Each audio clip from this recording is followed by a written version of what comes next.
everybody? Welcome to Buzzworthy TV. And I'm the girl, Lady T. And today we are talking love and hip hop Hollywood, y'all. I'm back. I know y'all like, about time. Like, dang, Love and Hip Hop came out on Monday and you just not putting up a review. Look, y'all, bear with me. I'm trying to be as consistent as possible. Trust me, I'm trying. And especially because I'm coming up on my YouTube anniversary, I'm really excited about that. I mean, I've been doing this for a year, and I've learned so much, met some incredible people. Anyway, enough about that. Let's get into this episode. I'm not going blow by blow. I just, again, want to talk about everybody's storyline and just give my opinion because it is just some fuck shit going on all the way around. So anyway, like I said, let's get into it. So, let's first talk about how the episode kicks off with Amber and her sisters. So basically, she is filling her sisters in on Miles coming out to her. And just like her grandma, her sister's like, I knew it. I could have told, basically they like, I could have told you that. And it's like, yeah, he does give you that tease or whatever. But if y'all sitting up there saying, I knew it, excuse me, y'all, I knew it, then why did you clue her in? Because love will make you blind. And I know we talk about, how did she not see this? They not fucking. Why she so upset? And yeah, granted, they not screwing anymore. They haven't screwed for years. And I get that. So there's no reason for her to be so erratic and dramatic. You know, but I get it to the point where when you're really in love with this guy and you'll do anything to make it work, you'll hold on to any type of hope, and that's what she was doing. So I think that's where her shock is coming from. And on top of that, you ain't even telling me you just seeing somebody else. You seeing a dude. Like, how can I compete with that? I can compete with another chick, you know? So I get her frustration. But her sister's like, I knew it. You should have set her down a long time ago. And Amber, like I said, I'm giving you a pass because you were thinking with your heart. But come on, you said too, all through high school, you used to have to stand up for him because everybody used to call him gay. So you had an inkling, you just decided to be delusional. So own your part in this too. So anyway, her sisters, like, I knew it. And you know, by this time, she just want answers. So she calls Miles up. So, you said you had something to tell me at the counselor's office. I'm ready to listen. I'll wait. So, you date Milan? Like, what do you mean? I'll wait. So basically, you know, Miles tells her that he's in a relationship with Milan. They've been sleeping together. And basically she tells him, like, look, tell me everything because you do not want me to handle this myself. Because I will handle this myself. And I guess her thing is, look, you better tell me everything now before I go sit up there and tell everybody how you basically been stringing me along. What you been feeding to my head. And everything. So anyway, he like, you know, that's the truth or whatever. You know, he wasn't shying away from it. I guess he figures the hard part is over. He done came out to her, so there's no reason to sugarcoat nothing else. What's done is done. So anyway, after that, I want to talk about Hazel and this accident. So we see Hazel, and her nose is all bandaged up, and I'm not, look, y'all, shout out to Ashley Miller. And if y'all do not subscribe to her, watch her videos, you should. When she put that tissue over her nose, it was doing like Hazel E in the confessionals, I like to die. And then y'all watch C.C, and that's spelled CEEDOTCEE. Watch her Love and Hip Hop review also. Oh my God, they had me rolling with this gauze that they was doing when it was imitating Hazel. It was hilarious. But anyway, what's that girl name? So Tiara is there, and all of them, they all trying to basically hold Hazel down because she laid up in the bed with bandages on her nose because she got into an ATV accident in Dubai. And she's all in her feelings because she's like, this is how we make our money. And I look like a freaking monster. And I'm like, girl, I understand. But here's the thing. This is how you make your money. And we already know you in the business where it's all about big boobs, big ass, you know, a cute face, all that. And I get that. But it's just something about this trip. Like, I do believe she got hurt. But what I didn't understand is why they couldn't fix her nose in Dubai. I'm just saying. So, while I do believe she got in an accident, that to me is kind of sketchy. So, you know, she crying and stuff. And, you know, Nikki and all them, they like, you know, it's going to be okay. Mulan is over there, you know, making sure that she all right. Like I said, everybody came to support her. But she was upset because the people that she traveled with to Dubai, nobody basically cared nothing about her. They didn't stay with her. They didn't do nothing. So she's really upset about her nose. And when they get to the doctor, Tia Marie goes with her to the doctor or whatever, and they remove the bandages. I mean, it looks scarred up, but it looked just like her nose. Like, I'm like, what did they do? Even she was pissed. She was like, damn. You know, I thought, shoot, the bright side of this accident would be that I get a new nose off the deal. But yeah, the nose look exactly the same to me, y'all. So there's no hope for this nose. Sorry. So here's my thing. So amidst all this drama with Hazel and her nose, Tia Marie is talking about how she's getting liposuction. And I almost said she needs to, but she don't. She's a thick, pretty girl to me. I just feel like if she toned up, she'd be banging. That's just my opinion.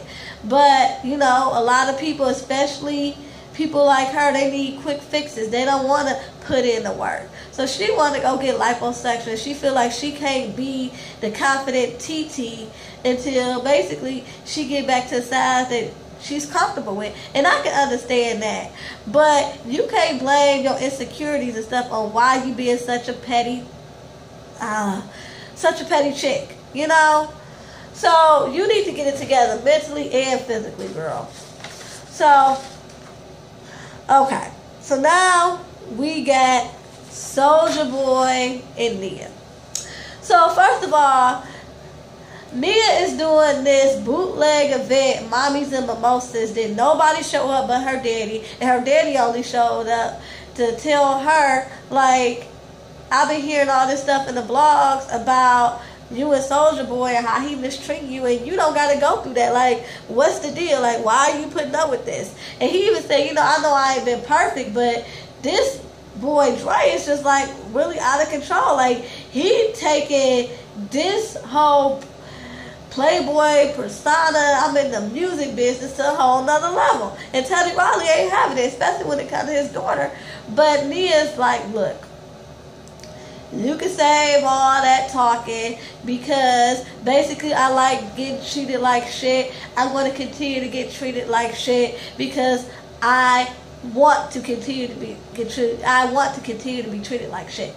Like, this is what I choose to do until I get tired. And I'm just like, wow.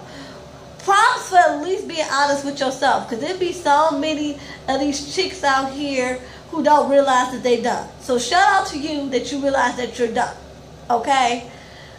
But on the other hand, you are choosing to be the dumbest person on reality TV.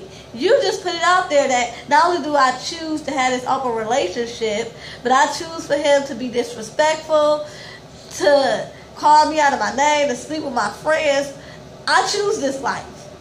And I'm like, go for what you know. I guess it must be good. It better be. Self-esteem ain't what it used to be, I guess, because you couldn't pay me to go through all that. I don't care if he really is worth $25 million. Shoot, your daddy's Teddy Riley. And even if Teddy Riley don't get money all like that, you a pretty girl. You in a circle where you can meet other niggas. Like, and I don't mean niggas like all males. I mean, straight up. Soulja Boy. If she want that nigga-ish, that's what I call Soulja Boy. Somebody that ain't gonna really treat her right. She can find plenty of them. She don't gotta stick with Soulja Boy. And so I'm just like, you really cut, you're selling yourself short. But whatever, you blatantly put it out there to your daddy and the whole entire world, to millions of viewers, that you choose this. So if you like it, hell, I love it. It ain't my life.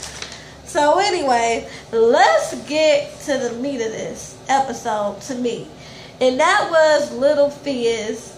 Let me stop calling him Little Fizz. Fizz and this situation that he got with Moniece. Now, Fizz has custody of their son, Cam. And basically, Fizz is just irritated because he wants Moniece to have a relationship with their son. He's not one of these people like, well, I got custody, so you see him on my time, and you lucky if you see him at all. He's not playing games like that.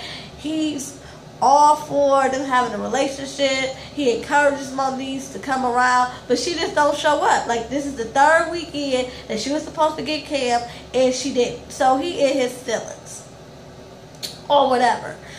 And meanwhile, Moniece's mother is having lunch or whatever with Rich. And, they apologized to each other about the last time that they saw each other, whatever, how things kind of got a little heated. But then she flips the script and said, look, I may have overreacted because I'm not sure if I'm protecting you from Moniece or Moniece from you. And then she goes to tell this man all her business. And I'm like, see, that's what's wrong with you. Why are you telling this man all your daughter's business? Why are you throwing your daughter under the bus?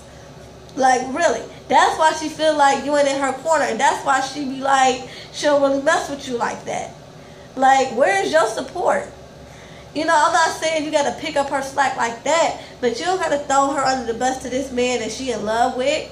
Like, come on now. So basically, she let him know what happened with the custody battle, and how she got, how she lost custody because basically she was going in on Lil Fizz, and when the cops showed up, she was still on 1,000, and they took her to jail and she lost custody.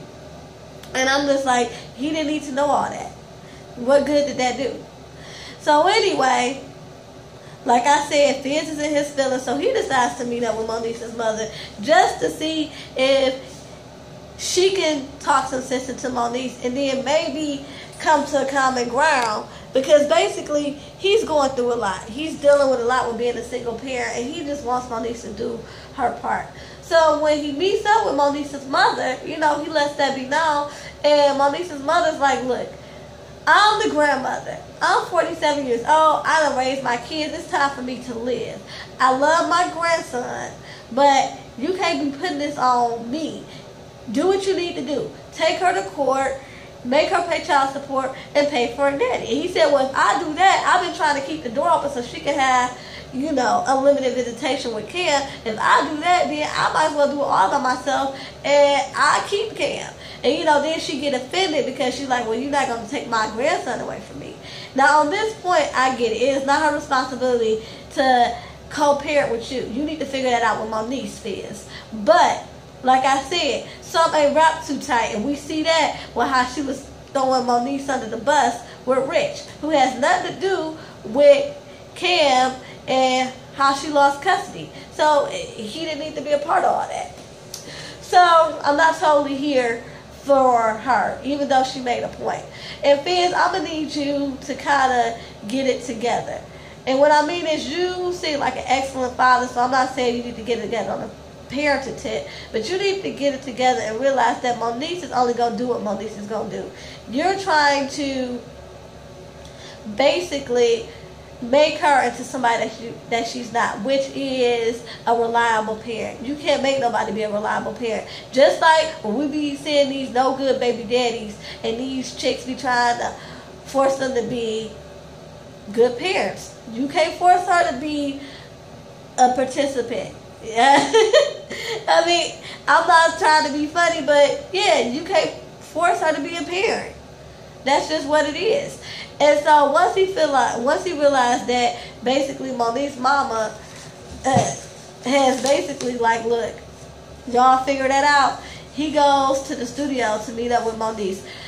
Side note, Moniece was in the, well, not in the studio, but she was rehearsing her song Riches. I kind of like that song, so shout out to Moniece on that note. So anyway, he meets up with Moniece at the rehearsal, and they get to talk, and he basically trying to figure out why she's been missing her visitation. And basically, she's like, you know, you don't care. And you can just kind of tell it's hard for them to talk. Like, she's going through stuff, and she can't really confide in Fizz because I think she feels as though Fizz is going to take whatever she tells him and throw it back in her face. And I think that's why she's been staying away, because she loves Cam, but she's been going through a lot, and she just don't feel comfortable coming to Fizz. And I guess so. Fizz, you know, always doing her the best about what she don't do. Her mama ain't really trying to support her, so she really feels like she don't have nobody to turn to. And Fizz starts to realize that, and he starts crying, talking about he didn't realize that she didn't have support that he had. And, you know, he hugs her and lets her know they're going to get through this together. Okay. I'm with that. But Fizz, you need to realize you can't force her to be somebody that she's not. And Moniece, you need to get your mind right and figure out how you can be a better parent to Cam. Now, the episode is with Mulan in this studio making this whack ass song, and Amber coming in the studio to confront him about his relationship with Miles. So that's how the episode is, y'all. And till next time, peace and love.